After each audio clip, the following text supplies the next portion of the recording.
नमस्कार, स्वागत है आपका वीआईपी न्यूज में। आपके साथ मैं हूं पल्लवी परिहार और आज 11 राज्यों की 53 लोकसभा सीटों पर मतदान संपन्न हो चुके हैं। मध्य प्रदेश, उत्तर प्रदेश, छत्तीसगढ़, असम, बिहार, गोवा, गुजरात, कर्नाटक, पश्चिम बंगाल और अंडमान सहित 93 राज्यों में 93 लोकसभा सीटों पर चुनाव संपन्न हुए हैं, जिनमें से औसतन 63.77% मतदान हुए हैं। मतदान सुबह 7 बजे से शुरू हुए, जिनमें देश की जनता ने बढ़ चढ़ कर भाग लिया और अपने मत का प्रयोग करके देश के भविष्य निर्माण में सहयोग किया। और इस विषय पर खास चर्चा करने के लिए हमारे साथ कुछ खास मेहमान जुड़ चुके हैं। बीजेपी से हमारे साथ हैं रितेश मौर्य, कांग्रेस से अकरम खान जी और साथ ही दिल्ली से हमारे सहयोगी प्रवेश सिंह। तो वहीं छत्तीसगढ़ से हमारे ब्यूरो चीफ दुलारे अंसारी जी हमारे साथ जुड़ चुके हैं। सभी मेहमानों का हमारे न्यूज चैनल वीआईपी में आपका स्वागत है। वहीं इनसे हम चर्चा करेंगे 30 चरण के मतदान को लेकर।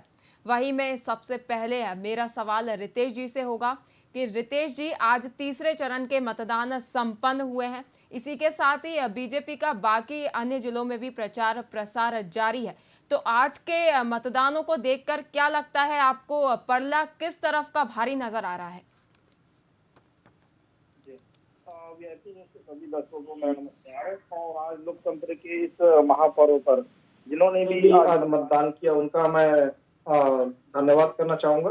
और आज जो मतदान का जो प्रतिशत आया है, चाहे मैं रायपुर की बात करूं या कोरबा, दुर्ग, ऐसे टोटल 7 लोकसभा छत्तीसगढ़ में आते हैं और पूरे देश भर में 93 लोकसभा आज मतदान हुआ है। तो मतदान का जो प्रतिशत है, इससे हमको घबराने की दिक्कत नहीं है, क्योंकि हमारी जीत तो पहले से निश्चित है। हम केवल सीटों को बढ़ाने के लिए चुनाव लड़ रहे हैं, क्योंकि इसकी चिंता कांग्रेस को करनी चाहिए कि मतदान कम हो या ज्यादा हो, क्योंकि वो अभी 10 सालों से है, उनकी स्थिति अभी ये नहीं है कि वो मजबूत स्थिति में आए। हमारी पहले की मजबूत स्थिति है और हम जो है कि हम 400 पार करके हमने नारा दिया है, वो हम पार करके रहेंगे।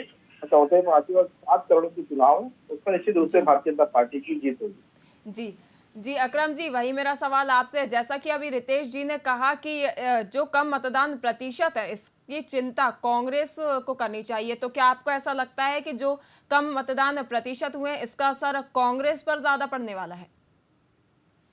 ये तो रितेश जी को समझना चाहिए कि मतदान का प्रतिशत कम हुआ है। अगर मध्य प्रदेश के अंदर जी इन लोगों ने काम किया होता तो जनता घर से वोट देने के लिए निकलती। जी जनता घर से वोट देने के लिए ही नहीं निकली। इनके कार्यकर्ता गली गली टेम्पू, ऑटो रिक्शा लेकर लोगों के घरों के बाहर खड़े, मतदान के लिए लोगों को ले जाने के लिए। लेकिन लोग घरों से बाहर निकलने को तैयार नहीं है। ये जो 63% मतदान जो है, वो ये बता रहा है कि जनता इनसे कितनी नाराज है। इसकी चिंता भारतीय जनता पार्टी के लोगों को करना चाहिए कि ऐसा क्यों हुआ। अगर जनता इनके साथ होती तो घर से निकलकर वोट देने जाती। लोगों ने मतदान करना ही नहीं चाहा। जी, वही मेरा अगला सवाल प्रवेश सिंह से है, जो कि हमारे साथ हमारे सहयोगी हैं दिल्ली से। प्रवेश जी, आपको क्या लगता है कि जो कम मतदान प्रतिशत है, दोनों ही पार्टियां दावा कर रही हैं कि विपक्ष का कहना है कि सत्ता पक्ष को इसकी चिंता करनी चाहिए, वहीं सत्ता पक्ष का कहना है कि विपक्ष को इसकी चिंता करनी चाहिए। आपको क्या लगता है कि जो कम मतदान प्रतिशत है, इसका खामियाजा किसको भुगतना पड़ेगा?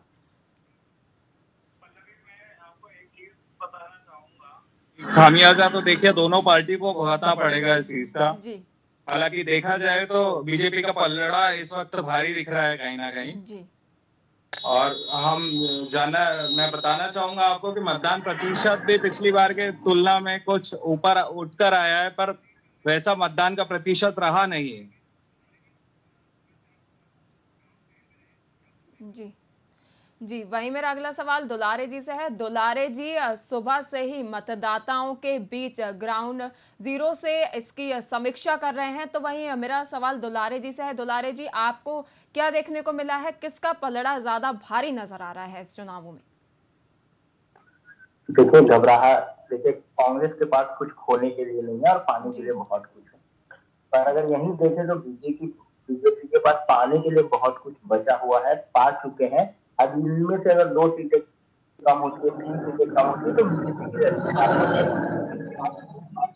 जैसे छत्तीसगढ़ में 7 सीटों पर मतदान हो रहे थे, अगर बीजेपी की 2 सीटें जीत सकती है, देखिए बीजेपी के लिए सबसे बड़ी बात है कि पिछली 9 सीटें इन्होंने जीती थी 11 में से, तो इस बार 9 कम से कम रिपीटेशन का चांस तो बनता है बीजेपी की तरफ से, पर एक आध सीट भी जीत सकती है। अगर 8, 7, 6 तक आते हैं तो बीजेपी के लिए ये अच्छी खबर नहीं है। इसी तरीके से देश में ये 300 के आंकड़े को पार करके रखे हुए थे, अगर थोड़ा सा भी आंकड़ों में कमी आती है, क्योंकि कांग्रेस ने इस बार कोई चुनाव न लड़ करके अपने सहयोगी दलों को आगे किया है ताकि सीटों में वृद्धि हो सके, सीटों में इजाफा हो सके।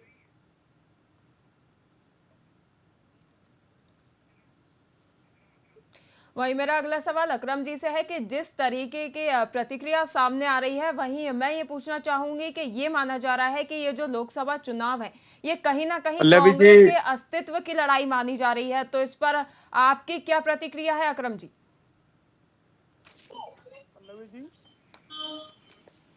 अकरम जी, क्या आप मुझे सुन पा रहे हैं?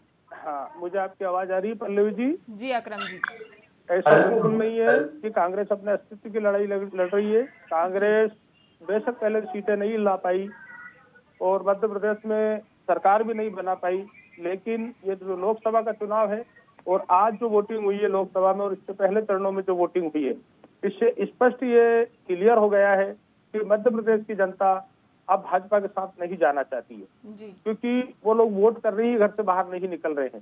इनके एक एक लोकसभा में 8-8, 7-7 विधायक होने के बाद करोड़ों रुपए इन लोगों ने खर्च किए हैं, लेकिन इनके लिए लोग घर से वोट देने नहीं जा रहे हैं। ये इनकी सबसे ज्यादा चिंता का विषय इनके लिए है। हमारे पास तो पूर्व में 1 सीट थी, हम कम से कम 10 सीटें मध्य प्रदेश के अंदर जीतने जा रहे हैं और कुछ सीटों पर हमारी कांटे की टक्कर है, जहां पर हमारा वोट परसेंटेज बहुत अच्छा रहेगा और परिणाम वहां कुछ भी हो सकता है, लेकिन क्लियर 10 सीटें चुनाव जीतने जा रहे हैं। जी दुलारे जी, उनको अपनी बात पूरी कर लेने दीजिए, मैं आपके पास भी आऊंगी।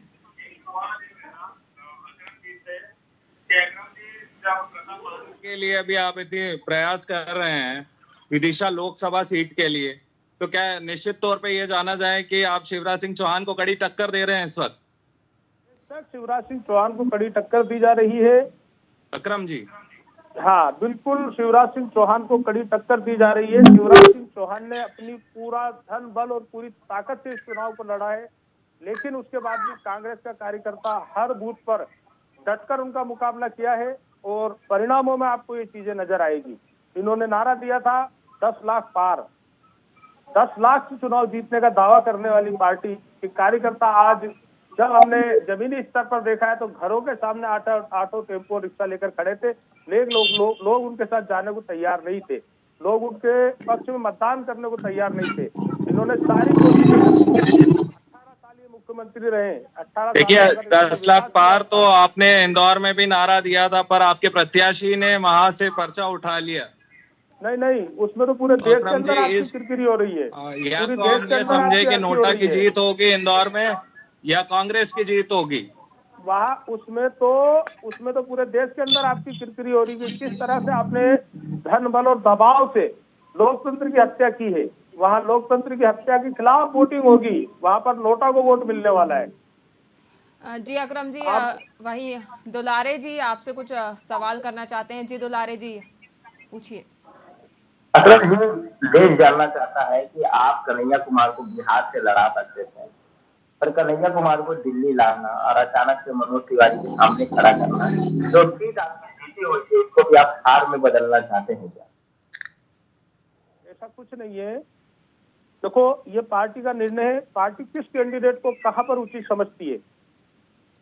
पार्टी जिसको जहां से उम्मीदवार बनाती है उससे वहां से उतरना है, उसमें कोई दिक्कत वाली बात नहीं है।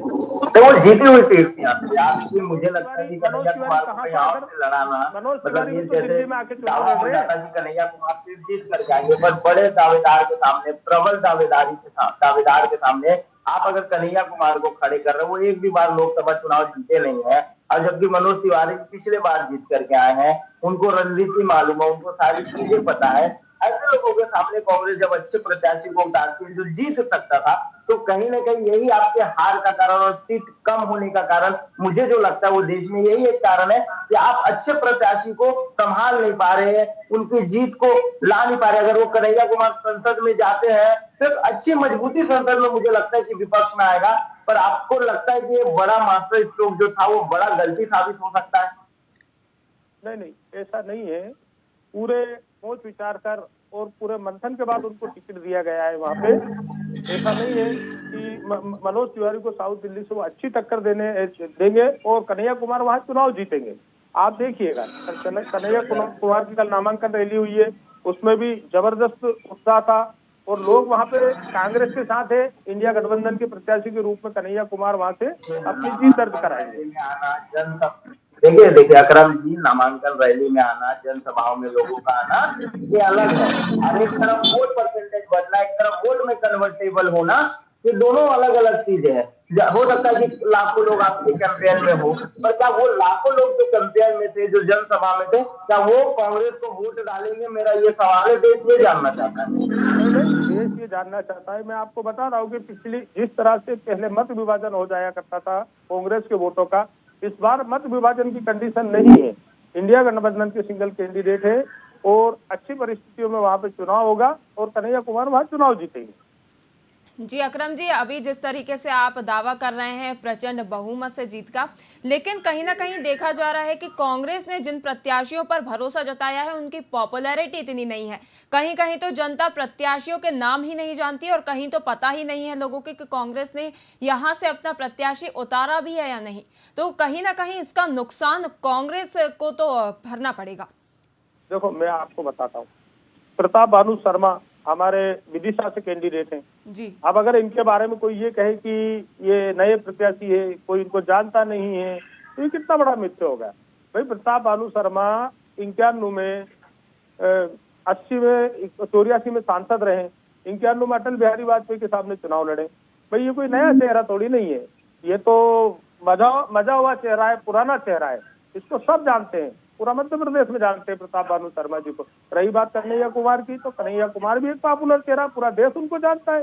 भाई ये भारतीय जनता पार्टी का एक भ्रमक प्रचार हो सकता है, लेकिन कांग्रेस इस बार अपनी पूरी स्ट्रेटेजी के साथ चुनाव लड़ रही है और आपको परिणाम में ये चीजें देखने को मिलेगी। जी, वही मेरा अगला सवाल रितेश जी से है। रितेश जी, जैसा कि अभी अकरम जी ने कहा कि उनके प्रत्याशी प्रचंड बहुमत के साथ जीत रहे हैं, वहीं अब बीजेपी से जनता का भरोसा उठता जा रहा है, तो इस पर आपका क्या कहना है?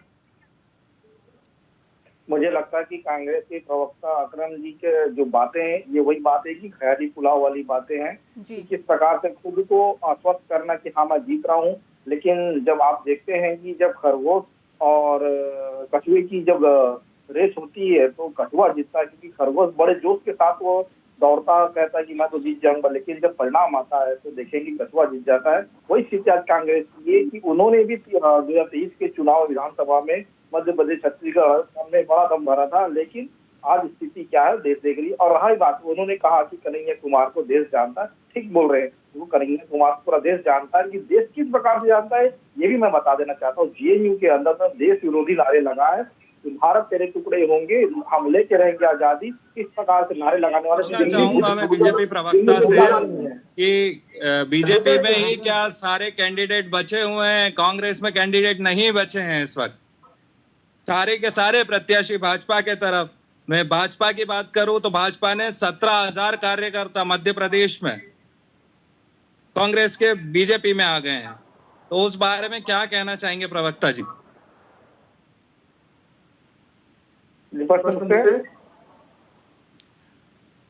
प्रवेश जी, आपका प्रश्न किससे है ये जानना चाह रहे हैं? कांग्रेस और बीजेपी। भाजपा प्रवक्ता से एक बात जानना चाह रहा था सर से कि आप ये बताइए कि जब 17,000 कार्यकर्ता जब भाजपा में शामिल हो गए हैं, भाजपा में मध्य प्रदेश में कांग्रेस के, तो वो सेकंड कांग्रेस कहलाएगी या वो भाजपा ओरिजिनल है इस वक्त, जिनके भरोसे पे लोकसभा चुनाव लड़ा जा रहा है?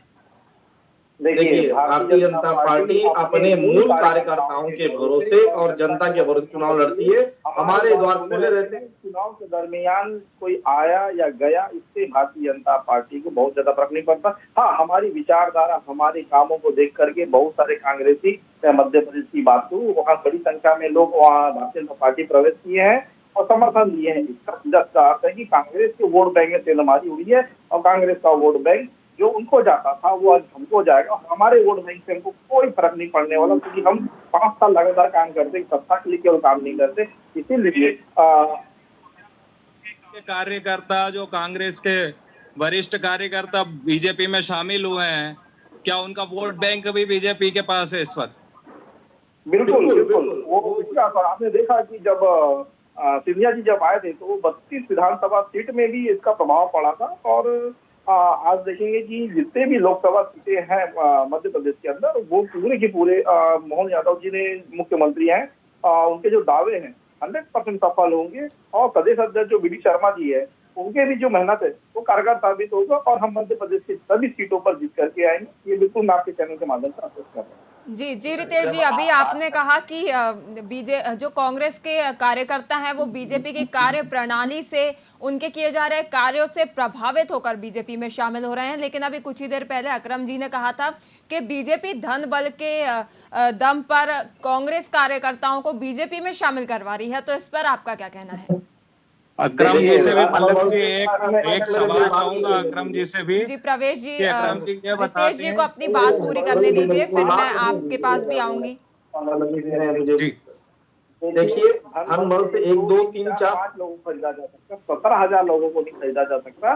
कांग्रेस इसी भ्रम में तो जी रही है कि उनके पार्टी के कार्यकर्ताओं को खरीदा जा रहा है। ऐसा नहीं है, आज देश की जनता देख रही है। मगर बात करूं अभी राधिका खेड़े जो श्री राम मंदिर में जाती है और उनको राम मंदिर जाने के मामले में ही इनके यहाँ छत्तीसगढ़ के सुशील आनंद शुक्ला द्वारा बदतमीजी की जाती है और महिलाओं के तहत उत्पीड़न मामले में कांग्रेस उनसे खड़े नहीं होती, उल्टा उनको वहां पर फटका लगाने का काम करती है और वो भाजपा प्रवेश करती। केवल एक ही विचारधारा कि भारतीय जनता पार्टी भगवान राम को मानने वाली पार्टी है, भारतीय जनता पार्टी भारत माता की जय करने वाली पार्टी है। लेकिन कांग्रेस वो स्थिति में नहीं है कि वो अपने कार्यकर्ताओं को समझाए। मैं आपको बता देना चाह रहा हूँ, छत्तीसगढ़ के अंदर ऐसे कई कार्यकर्ता है जो दबे कुचले बातों में कहते हैं। हमें बड़ी शर्म आती है कि अगर राम को मंदिर बन रहा है, लेकिन हम जाने की स्थिति में नहीं, हम खोल करके फेसबुक भी नहीं डाल पा रहे, सोशल मीडिया अकाउंट भी नहीं डाल पा रहे। लेकिन कांग्रेस के बड़े नेता इसी दम में भर रहे हैं कि राहुल गांधी सोनिया गांधी के दरबार में उनको खुश करने के, इसी स्थिति में हुआ पोह के चक्कर में कांग्रेस की स्थिति इतनी कमजोर हो गई है कि मुझे लगता है कि के मुद्दे पर ही भाजपा की पॉलिसी चलती है। न्यूट्रिशन भी है, माइनॉरिटीज भी है भाजपा के साथ इस वक्त। करेंगे जी रितेश जी, मैं पूछना चाहूंगी कि जैसा कि अभी आपने कहा कि 1-2 कार्यकर्ताओं को, विधायकों को खरीदा जा सकता है, क्या आप इस बात से सहमत हैं कि अगर बीजेपी को आने वाले समय में या अभी भी कुछ कार्यकर्ताओं की जरूरत पड़ी तो क्या वो कार्यकर्ता खरीद सकती है?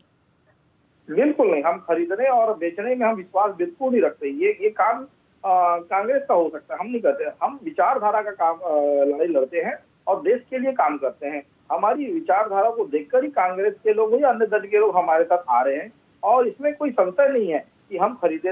लोग तो स्वयं से आ रहे हैं। इसका सीधा अर्थ है कि हमारे काम, हम और नरेंद्र मोदी जी की जो है गारंटी, वो देश में काम कर उनके कामों से प्रभावित होकर आ रहे हैं। क्योंकि देश के ऐसे मुद्दा जो जनता के मुद्दों से जुड़ा हुआ हो, इसमें कांग्रेस कहीं खड़े नजर नहीं आ रही है। इसी बात की तो लड़ाई इनके कांग्रेस के अंदर है। जी जी जी दुलारे जी,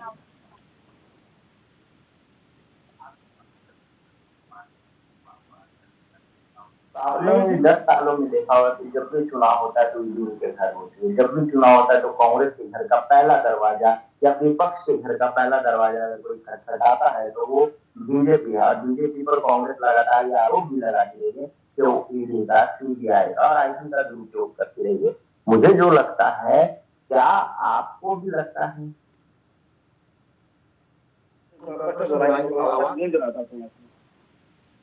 बीजेपी सबसे पहले अगर चुनाव आता है तो सबसे पहले ईडी जाती है, आईटी जाती है, सीबीआई जाती है और विपक्ष के लोगों का दरवाजा खटखटाती है। अक्षय बम इसलिए बीजेपी में नहीं आए क्योंकि वो बीजेपी के विचारधारा से प्रभावित थे। वो इसलिए आए कि आपने 4 साल पुराना उनका केस खोल दिया था, वो डर गए थे, घबरा गए थे, इसलिए उन्होंने नामांकन वापस ले लिया। राजनीतिक गलियारों में सूत्रों की माने तो ये चर्चा सबसे ज्यादा है। तो क्या लगता है कि डराकर धमकाकर बीजेपी कांग्रेस कार्यकर्ताओं को अपने खेमे में ले रही है ताकि वो जीत को पहले से सुनिश्चित कर सके?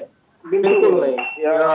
दुलारी जी, मैं आपकी बातों का खंडन करूंगा कि 2014 के अंदर हमने पूरे भारतीय जनता पार्टी के कार्यकर्ता या पूरे संघ के स्वयंसेवक के माध्यम से हम चुनाव लड़ा। 2019 में भी हमने लड़ा और हमने पहले भी कहा कि जो हमारे विचारधारा से प्रभावित होगा वो हमारे द्वार दरवाजे खुले हैं। और मैं आपको बता देना चाहता हूँ कि ये जो आप प्रश्न कर रहे हैं कि ईडी और आईटी, जब तो भ्रष्टाचार का ऐसा मुद्दा उठता है तो जब कांग्रेस के नेताओं के घर में छापे पड़ते तब कांग्रेस में उसको जवाब नहीं देती, और जब कोई गलत है उनको आ जाता है केवल टीवी डिबेट में आकर के बहस करते। तो अगर कोई गलत हो रहा है तो सुप्रीम कोर्ट है देश के अंदर, हाई कोर्ट है, न्यायपालिका, उसके अंदर क्यों नहीं जाते? केवल प्रश्न करने का काम करते हैं। बालाकोट की घटना हो जाए, छत्तीसगढ़ नक्सलवाद की घटना हो जाए, और जब नक्सली मारा जाते हैं तो इन्हीं के नेता जो उनको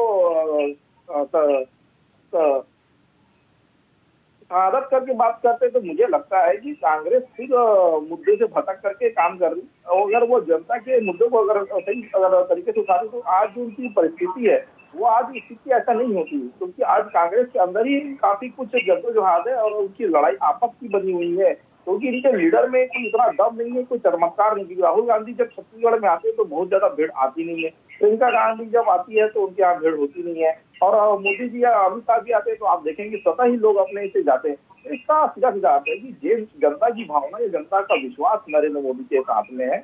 और ये जो बात बार बार आती है तो कांग्रेस को स्वयं को आत्मावलोकन करने की आवश्यकता है कि हम कहाँ पर खड़े हैं, कहाँ पर पहले बार थे। लेकिन वो 10 सालों से लगता है कि वो जहाँ पर थे वहीं पर वो खड़े हैं और वही बात वो बार बार दोहरा रहे। इसी कारण वो 2024 का भी चुनाव हारेंगे और ये स्थिति रहेगी तो आगे भी हम भारतीय जनता पार्टी, हम देश में हम जनता की सेवा के लिए हम ऐसा तत्पर रहेंगे।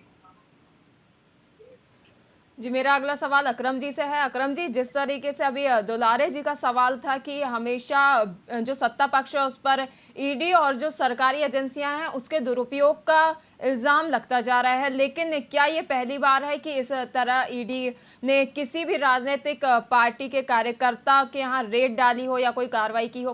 क्या कांग्रेस के राज में किसी भी बीजेपी के या किसी भी अन्य पार्टी की अगर बात करें तो वहां क्या कोई कार्रवाई नहीं हुई? क्या उन्हें जेल में नहीं डाला गया? इस पर मैं अकरम जी की प्रतिक्रिया जानना चाहूंगी। पल्लवी जी, इतिहास में पहली बार ऐसा हुआ है कि हमारे देश के अंदर किसी राज्य का मुख्यमंत्री रहते हुए वो जेल के अंदर है। ये इतिहास में पहली बार हुआ है। 2 राज्य के मुख्यमंत्री जेल के अंदर है जिनके ऊपर कोई आरोप नहीं है, उनको बिना आरोप के ही जेल के अंदर डाल दिया गया है। जो इनके खिलाफ बोला, जो इनके खिलाफ खड़ा हुआ, जवाब देना सीधा उनके ऊपर इनकम टैक्स और ईडी का छापा। सबसे बड़ा भ्रष्ट मुख्यमंत्री हेमंत बिस्व शर्मा को मोदी जी कहते नहीं सकते थे, आज वो इनका सबसे ज्यादा दुलारा हो गया क्योंकि वो इनकी वॉशिंग मशीन से निकल के साफ हो गया। अब उसके ऊपर कोई भ्रष्टाचार नहीं है, ये पूरा देश देख रहा है। और अगर इन्होंने विकास किया होता या देश के अंदर विकास के कार्य किए होते तो आज इनको धर्म के नाम पर वोट नहीं मांगना पड़ता। धर्म अपनी जगह है, राजनीति अपनी जगह है, देश में विकास अपनी जगह है। अगर आपने काम किया होता तो आप मंच पर खड़े होकर अपने किए गए कार्य बताते, अपने बनाई गई योजनाएं बताते। आप बताते हो हिंदू मुसलमान, आप दलित के नाम पर चुनाव लड़ते हो, जाति के नाम पर चुनाव लड़ते हो, आप आपस में समाज को लड़वा कर चुनाव लड़ते हो, आप मंगलसूत्र का डर बताकर चुनाव लड़ते हो। जी अकरम जी, रितेश जी इस पर अपनी प्रतिक्रिया व्यक्त करना चाहते हैं। जी रितेश जी बोलिए। अगर आपने काम किया होता जी अकरम जी, कृपया कर रितेश जी को बोलने दीजिए, वो आपके सवालों का जवाब देना चाहते हैं। देखिए अकरम जी की लगता है मुझे अध्ययन या फिर इस विषय पे जानकारी कम है। जिस प्रकार से आपने जो प्रश्न किया, मुझे लगता है कि जो सबसे पहले तो अकरम जी की बातों का जवाब देना चाहता हूँ कि जाति धर्म की राजनीति करना हम नहीं करते, हम अपने कामों के आधार पर वोट मांगते। आप एक भी जगह बता दीजिए नरेंद्र मोदी या अमित शाह जी ने हिंदू मुस्लिम का वादा किया, जबकि प्रियंका गांधी या फिर इनके खड़गे जी राष्ट्रीय अध्यक्ष या फिर राहुल गांधी जी, ये कितने ऐसे बयान हैं जिन्होंने कहा है कि इस देश की संपत्ति को हम इस फलाना व्यक्ति को दे देंगे। इनके चुनाव में इनकी कई सारी बातें आती है, मुझे लगता है कि भारतीय जनता पार्टी 2014 से लेकर के अभी तक ऐसे ऐसे ऐतिहासिक निर्णय लिए हैं और जनता की भलाई के लिए ऐसे ऐसे काम किए हैं जो पूरा विश्व उसको मान रहा है। हमने स्मार्ट हेल्थ कार्ड लाया, 5 लाख तक का निःशुल्क इलाज, जिसके तहत लोगों को मुफ्त इलाज।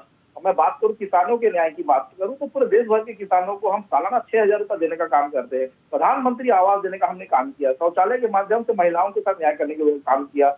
मुस्लिम महिलाओं और बहनों के साथ में हमने ट्रिपल तलाक को, हमने कानून को खत्म करके देश के संविधान को हमने मानने का काम किया।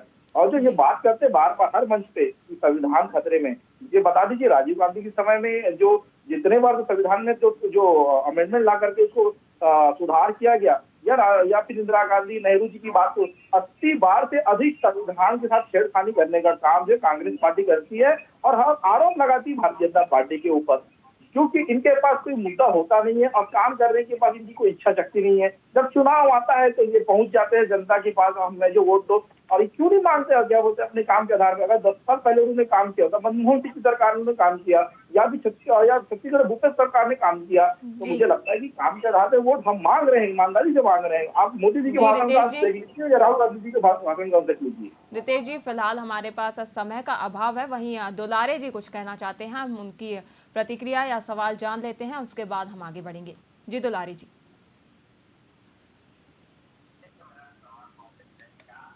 आपकी लड़ाई अब बीजेपी से न होकर के, आपकी लड़ाई मोदी से न होकर के, आपकी लड़ाई विकास से न होकर के, अब आपकी लड़ाई खुद से है, क्योंकि धीरे धीरे कांग्रेस का अस्तित्व और कांग्रेस के कार्यकर्ता खत्म हो रहे हैं। तो सबसे पहले तो आपकी लड़ाई आपके अस्तित्व से होनी चाहिए और सबसे पहले आपकी लड़ाई उन लोगों से होनी चाहिए जो लोग बीजेपी में शामिल हो रहे हैं, उनको रोकना ये सबसे पहला कार्य बनना चाहिए। क्या कांग्रेस में सोच की, IT सेल की और बोलने वालों की, बात रखने वालों की देश के सामने कमी हो गई है? जी जी फिलहाल के लिए आज की चर्चा में इतना ही। आप सभी मेहमानों का हमारे साथ जुड़ने के लिए बहुत बहुत शुक्रिया। वहीं आज हमने जाना कि जो आज तीसरे चरण का मतदान हुआ है, इस पर कौन किस प्रकार की प्रतिक्रिया दे रहा है, कहाँ कितना मतदान हुआ है।